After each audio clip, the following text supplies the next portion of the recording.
السلام عليكم ورحمة الله وبركاته. كلنا هبون داوديال كوسو دوادا وركا تلفزيون كعالمي جاي سمعنا نيوز حرونتيسا مقالة مقدشو. عايدين ورمية صلاة محمد قيري قطبة عن دين صوباهين دونها دواء بحر اللي كانوا قدنا وحقيب كانوا قنيجا.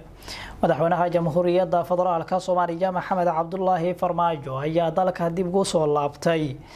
كديبه كقيب قالكيسي شركة جبوتي وقب سوميور قبلت كإيجاد.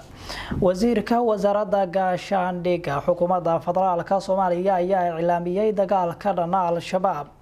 guddiga joogtada ee golaha aqalka sare ee baarlamaanka Soomaaliya ayaa kulan la qaatay guddiga madaxa banaan ee dib u eegista dastuurka shirka urur goboleedka igad uga soconayay magaalada Jabuuti ee dalka Jabuuti ayaa waxa laga soo saaray warmurtiye door qodob ka kooban madaxweynaha Soomaaliland ayaa waxa uu xafiiskiisa ku qaabilay wafdi ka socday dalka Koonfur Afrika akhbaraadka dibadda waxyaabahan idinkugu hayana waxa qayb ka noqonaya midowga Yurub ayaa waxa ay xayiraado ku soo rogeen dawladda dalka UK sidoo kale waxyaabaad ku daawan doontaan akhbaraadka dibaddana waxa qayb ka noqonaya gantaalo ayaa lagu weeraray safaaradda Mareykanka oo ku leeyahay gudaha wadanka Ciraaq qodobadaasi iyo qodobo kale u diyaar garoob